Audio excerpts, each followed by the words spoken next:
দিকে আপনার চোখ যায় কি লেগা? আপনার তো এত কিছু দেখা লাগবো না। এত দিক চোখ যাবি না মানে? আমার পোলা মাথার গাম পাই হেলাইয়া কামাই হইরা আনে, আর তুমি তোমার মারে ব্যাগ ভরে মাছ তৈ তরকারি চাল ডাল দিয়ে দাও। এটা আমি বাপ হিসাবে আমার এটা দেখতে হচ্ছে না। পাখি, তুমি এইখানে? আজকে তোমার পছন্দের কচুর শাক আর ছোট চিংড়ি মাছ নিয়েছি, নাও রান্না করো। কিরে মা, তোরা যেমন করতে তুই এমনি চলস না? হ্যাঁ, তো জামাই বেতন পাই কত? কত আর পাইবো? 20,000 টাকা পায়। 20,000 টাকা পায়, 20,000 টাকা দিয়ে তোর সংসারে তো চলে না। তাহলে ওর বাপের টাকা দিয়ে করতে গিয়ে তুই খোঁজ নিয়ে দেখ, ও আরো বেশি বেতন পায়। কি কমাই সব? আমি যেটা কইছি সেটাই। পুরুষ মানুষের না টাইট দিয়ে রাখতে শ্বশুরটা মরেও না, মরলে তো আমার মাইয়াটা ভালো থাকতো। আসুন, ভুলেও বাচ্চা কাচ্চা নিবি না। ওর যদি বেতন বাড়ে তাহলে বাচ্চা নিবি, ওর যদি বেতন না বাড়ে বাচ্চা দরকার নাই। লাগে তোর এখান থেকে সারাই আমি অন্য জায়গায় বিয়ে দিব। আমার মাইয়া কি পচে গেছে? তোর বাপে এরকম আমার সংসার চালাইতে পারে নাই, দিছে ওগার উপরে লাত্তি মেয়েরা। এখন একা খাই একা থাকি, অনেক ভালো আছি। এই হন, আজকে যদি শাক শুকাই গেলে ওর মুখের উপরে ডাল মারবি, আর কিছু হলে আমার ডাক দিবি, আমি আসি ঘরে। আর থাক, আমি একটু দোকানে মুজে গিয়ে। ঘরে চাল নাই, ডাল নাই, তেল নাই, এগুলো আনবে লাগিয়া। 1 মিনিট দাঁড়াও, আমি আইতেছি।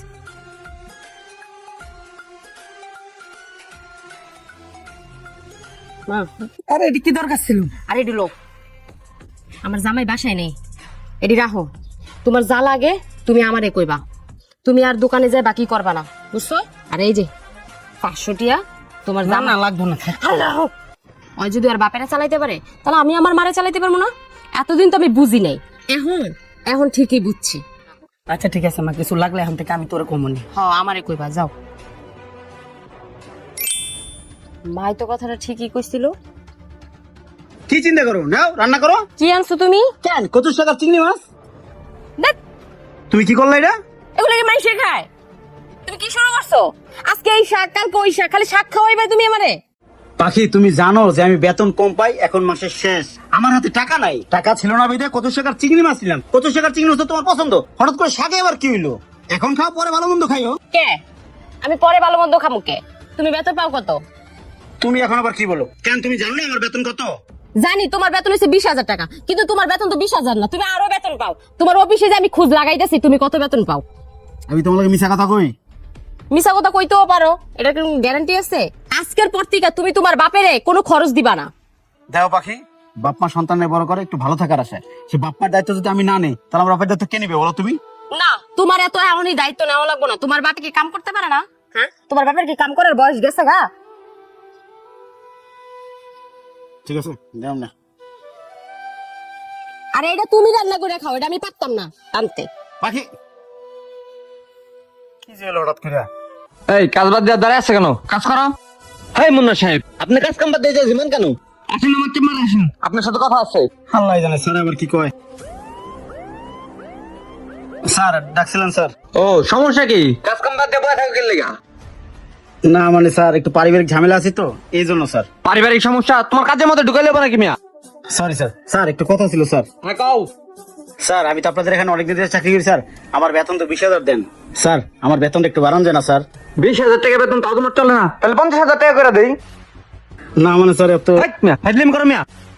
তোমার যে 20,000 টাকা বেতন দেয় এটা তো তোমার বেশি মিয়া। কাজ কাম ছেড়ে বসে থাকো, তোমার নামে তো অনেক রিপোর্ট আছে মিয়া, তাও তো তোমার কিছু কই নাই। কালকে থেকে যদি তোমার মন চায় কাজ আইবা, না মন চাইলে আইবা না, যাও। খাইলে কাম কাজ পায় না, 20,000 টাকা বেতন দেই তাও হয় না, জান।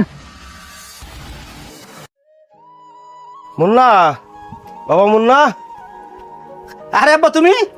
বাবা কালকে ডাক্তার দেখানোর ডেট তো, এই জন্য একদিন আগেই চলে এলাম। ভালো করছো একদিন আগে এসো, আসো আসো। এই, তোমার না কইছি তোমার বাপে যেন এই বাড়িতে আর না ঢুকে? তোমার বাপের আবার জায়গা দিতেছো কে? আরে বাবা আই পড়ছে, তুমি বুঝো না, একদিন আগে এসে কেছে, কালকে ডাক্তারটা দেখে পাঠাই দেবো, টেনশন করো না। কি আর শেষ করার জম না? হ্যাঁ, তাহলে থাক বাবা, আমার ঢাকায় একটু কাজ আছে, তাহলে আমি কালকে সকালে একবারে আসবানে। তোমার বাসায় এসো, যে চলে মাছি কি করবো, আয়ো পিতে আসো।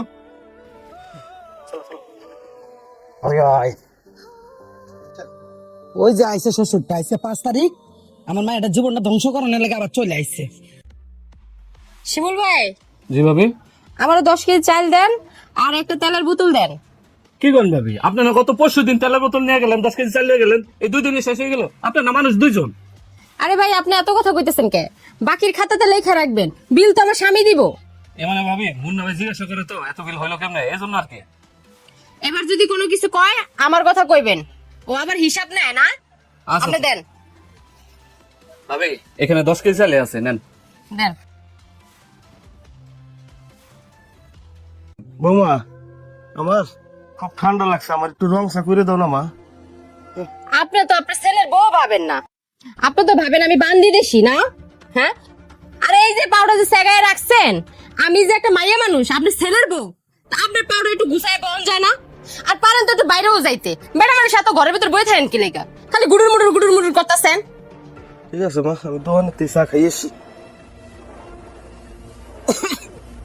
যে তো ঝামেলা খালি আমার ঘরের ভিতর আয়া পড়ে। কিরে পাখি, তোরে না কইছে তুই শ্বশুরের না জায়গা না দেন, তুই তো কথাবার্তা শুনস না, তোর বেড়াটার জায়গা দিছিস কে? তুমি আসো তোমার কথা নিয়ে, তোমার কোন কথাটা শুনি নাই? এই বুইড়ার খালি গাটটা ধরে বাসাতে বাই করতে বাকি, এছাড়া আর কিচ্ছু নাই।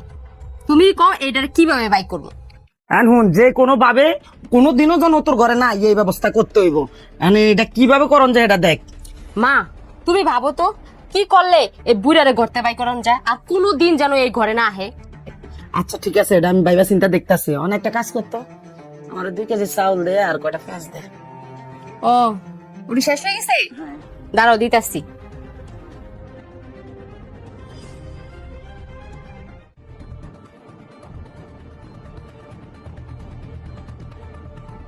ধরো এই মাংসটা রাইন্দা খায়ো। আচ্ছা ঠিক আছে থাক। আরে শুনো, ওই দুপুর বেলা খাইতে আইবা গরুর গোস রান্নো, নাহলে এই বুইড়া কি করবো, বুইড়ার পাতে দিমু, বুইড়া হিসাব করেও খাইবো না, ডাব দুপ খালি খাওয়া যাবো। দুপুর বেলা আয় পড়বা খাইতে। আচ্ছা ঠিক আছে, এখন আমি যাও যাই। তাতে যাও, বুইড়া আওয়ার সময় হয়ে গেছে। ইবেন কিনে যাইতেছেন, এদিকে আসেন, আসেন আসেন। কিসে তুমি আবার আইলা? বেন এগুলো কিনে যাইতেছো? আর বৌমা, তুমি এগুলো তোমার বাড়ি কি দিছো? এত দিকে আপনার চোখ যায় কি লেগা? আপনার তো এত কিছু দেখা লাগবো না। এত দিক চোখ যাবি না মানে? আমার পোলা মাথার গাম পাই হেলাইয়া কামাই হয়ে আনে, আর তুমি তোমার মারে ব্যাগ ভরে মাছ তৈ তরকারি চাইল ডাল দিয়ে দাও। এটা আমি বাপ হিসাবে আমার এটা দেখতে হচ্ছে না? ওরে আল্লাহ রে, এত পোলার দুঃখ বুঝেন? হ্যাঁ, প্রতি মাসে মাসে আয়া যে পোলার থেকে এতগুলো টাকা নিয়ে চিকিৎসা করেন, ওইটার বেলা হিসাব করতে পারেন না? আর আমার মারি কি দিছে এটা আমরা সরে পড়ে গেছে গা। আর আপনি কেমন মা, ভাইয়া ব্যাগ ভরে দিছে আর আপনি লজ্জা শরম কিছুই না, আপনি নয় যাইতেছেন। আপনি চুপ থাকেন। আপনারা আমার এত দিকে চোখ দিবেলাই কইছে কেডা? বুড়া বাম্বুল প্রতি মাসে মাসে এসে যে নিজে যে বস্তা করে নিয়ে যায়, এতে কিছু হয় না। মা আল্লাহ গো, আব্বা আমি আপনাকে খারাপ কিছু কইছি, আপনি আমার গালের মধ্যে থাপ্পড়টা মারলেন। হ্যাঁ কি বৌমা, তুমি কি করতেছো? তোমার গায়ে আমি হাত তুললাম কখন? দেখছো মা, তোমার সামনে তো আব্বা দুটা চটকনা মারছেন আমারে কও। আমি নিজে চোখে দেখছি আপনি আমার মায়ের গার উপর তুলছেন। হ্যাঁ দাও, তোমার বাবা আমার টাস করে দুইটা চটকনা মারছে। যে গালের মধ্যে আমি কি তোমার বাপের কোনো বেয়াদবি করি? কি আব্বা, আপনার বউ এত জেগে লিগা? বাবা তুই বিশ্বাস কর বাবা, আমি তোর বউর গায়ে হাত তুলি নেই। বুড়া বসে কি শুরু করছেন? আগে আমরা ওকে বিনা কথা কইতেছে, হ্যাঁ? আপনি এই বসে ছেলের বউ হাত তুলেন, এগুলো কি? বাবা তুই তোর বউর কথাটা বিশ্বাস করলি, তুই আমার কথাটা বিশ্বাস করিস না? রাত্রে তোর মিথ্যা কথা কইতেছে। মা তুমি এনে আসো, তুমি সত্যি করে কও আমার গায়ে হাত তুলে নাই? আমি নিজে দেখছি আপনি আমার মেয়ের গায়ে 2টা থাপ্পড় মারছেন। শুনো বাবা, তোমার বাপে আমি নিজে চোখে দেখছি আমার মেয়ের গায়ে 2টা থাপ্পড় মারছে। কি আব্বা, দুইটা লোক মিথ্যা কথা হয় না? সংসার ভালো লাগে না, অফিসে ঝামেলা, বাসা আসলে ঝামেলা, এই ঝামেলা ওই ঝামেলা, সংসারই আর করতাম না। আম্মা আপনার হাতে এগুলো কি বাসাতে নিয়েছেন নাকি? না মানে জামাই কিছু না। বাবা মেন জঞ্জালের মূল তো এইটা, মানে এই যে তোর শাশুড়ির চাইল ডাইল তেল ঠেলে এইগুলো দিবা লাগছে পার্সেল করে। আমি কইছি রে এই তোর বউ যে মিথ্যা অভিনয়টা আমার সাথে করলো, আমি হার গায়ে হাত তুলছি। বাকি তুমি এগুলো আমার কি দিছো? মানে কে এগুলো আমি দিতে পারি না? তুমি যে তোমার বাপের এত টাকা খরচ করে ডাক্তার দেখে চিকিৎসা করতে পারো, আমার মার আমি করে চাল দিতে পারি না? আম্মা ও না হইলে বলেন, আপনি তো বুঝেন লজ্জা লাগে না আমার সংসারে ডেলিভারি চাল ডাল এগুলো নিতে? হ্যাঁ আপনি কেমন মা? এই শুনো জামাই, আমি ইচ্ছাই তো নিতে চাই নাই, তোমার বজর করে দিছে এজন্য আমি নিতেছি, এই যে তোমার কথা রইলো। আর একটা কথা বলি আমি তোমারে, ফাইনাল কথা, তোমার বাপ যদি তোমার সংসারে থাকে আমার মেয়ে থাকবো না, আমার মেয়ে থাকলে তোমার বাপ থাকবো না। এখন তুমি ভাবে দেখো তোমার বাপেরে রাখবা না আমার মেয়েরে রাখবা। হ আমার মা যা কইছে তাই, আমি তোমার সংসার করবো না, তোমার বাপে থাকলে আমি তোমার সংসার করবো না। তুমি সংসার করবা না? না আব্বা, আপনি বুড়ো বসে আমার সংসার হিসেবে রেজাল্টটা করছেন, আপনি আমার সংসার তেমন বেরান। আমি আমার সংসার অশান্তি পছন্দ করবো না, কারণ আমি আমার বউরে অনেক ভালোবাসি, আর আমার শাশুড়ি আমার মায়ের মতো জানি। আমি ওনারও বাদ দিতে পারবো না, আমি আমার বউরে বাদ দিতে পারবো না। আপনি বয়স্ক মানুষ, আপনার বাদ দিলে আমার কিচ্ছু হবো না। আপনার মতো বাবা আমার ফ্যামিলির দরকার নেই, আপনি বেরোন, আপনি যে কাজ কাম করে খান, যান বেরোন। তাহলে কি বলো, বের করে দিই না? হ যেটা কইছো এটা ভালোই কইছো, তোমার বাপের লেগেই তো এত কিছু। হ্যাঁ হ্যাঁ, আম্মা আপনি কি বলেন? তাহলে চলে যাক। তার জন্যই তো তোমার সংসারে এত অশান্তি। বের করে দাও। হ্যাঁ আব্বা, ধর, বেরোন। আরে, ঠিক আছে বৌমা, তো তোমরা ভালো থেকো। দাঁড়ান দাঁড়ান, আর কিছু আছে নিয়ে যান। এই তাহলে ই করি, তাহলে যাবে নাকি? তো যাইবই তো, আবার তুমি আটকাও কে? তোমার বাপের আর কি আছে? কত বড় সাহস, তুই এবার বাপের করতে বের করে দেস। যেই বাপ আমার জন্ম দিয়ে দুনিয়াতে আনছে, যেই বাবা লালন পালন করে এত বড় করছে, যে বাবা আমার দুনিয়ার আলো দেখাইছে, আমি সেই বাপে তোর জন্য বের করে দেবো, তোর মতো ওর জন্য। হ্যাঁ, আবার বাপের প্রতি আমার দায়িত্ব আছে না? আজকে তোর মার কথা শুনে তুই আমার সংসার অশান্তি শুরু করছিস। শোন, আমার বাপ এই সংসার থাকবে, তোর মতো মেয়ে থাকবে না। যেই মেয়ে খালি মায়ের কথা শুনে, মার কথা শুনে ওরা অবসর করে, ওই বউ আমার দরকার নাই। যাবে না, যাবে না, যা। এই চল। তুমি আমার মাফ করে দাও, আমি আমার মায়ের কথা শুনো। মা তুমি চুপ থাকো, আজকে তোমার কারণে আজকে আমার ঘরের এই অশান্তি। তোমার কথা যদি আমি না শুনতাম তাইলে মনে করো আমার সংসার এরকম হইতো না। ওঠো, তুমি তো ভুল বুঝতেছো। ওঠো, শোনো, এরকম মা যার সংসার আছে না, সংসারটা তেজ করতে যাবে। একটা কথা মনে রাখবা, আমার সংসারটা আসলে আমি নিজেই নষ্ট করছি। শ্বশুর বাড়ি থেকে জামার বাড়ি অন্তত 100 কিলোমিটার দূরে থাকা উচিত, তাহলে শ্বশুর শাশুড়ি আর জামার সম্পর্ক সবসময় ভালো থাকে। আজকে শাশুড়ি আমার লগে রাখছি, আর ভালোর জন্য রাখছি। সকালবেলা পিন দেয়, রাতের বেলা পিন দেয়, ঘুম ধরলে পিন দেয়, কারণ কিন্তু নেটওয়ার্ক লাগে না। আসে দুইটা কথা কার, তুমি সুন্দর করে গিলতেছো, আর আমার সংসার তুমি অশান্তি করতেছো। আজকে থেকে আমি 10,000 টাকার মতো তুমি সংসার চালাবা, ইনশাআল্লাহ। সংসার চালানো তার আমাদের থেকে ভালো আছে না? আজকে শাকসবজি এনেছি, শাকসবজি খাইবা, কালকে মাছ মাংস আনো, মাছ মাংস খাইবা। যা খাইবা শুকুর আলহামদুলিল্লাহ, আল্লাহর কাছে বলবো যে আল্লাহ তাআলা অনেক ভালো রাখছে আমাদেরকে। উনি একা থাকে, উনি আমার শাশুড়ি, তোমার মা মানে আমার মা। যখন আসবে খাবে দাবে চলে যাবে, ভালোভাবে আসতে পারলে আসবে, নয়তো না। কই মেয়েকে বুঝাবে তা না, মেয়ের সংসার ভাঙার জন্য পায়তারা করতেছে, এটা কেমন মা? আর আপনারে বলি, আপনার মতো শাশুড়ি কেন হাজার হাজার সংসার ভেঙে যায়? মায়েরা তো শাসন তো করতে পারেন না, আর সেখানে পিন লাগান। আর মায়ের তো এইটা কেমন নেবেন, ওইটা কেমন নেবেন, কে এগুলো আনাইয়ে পারেন না? এত লোক কে ভালোবাসা জামাইটা রাখেন, আর মায়ের সংসার দিকে নজর দিচ্ছেন না। আপনি আমার সংসার ফাট দ্বারা ঢুকবেন না। আপনি বয়স কম আপনি কিছু বললাম না। না মোল্লা, তুই বৌমার গায়ে হাত তুলে কাজটা ভালো করিস নাই। হ্যাঁ বসুন, রাগলে ভিতরে নিয়ে রাখো। আবার বল, রাতুল দে, ভাত খাওয়া পরে। আচ্ছা, যাও। দিতেছি।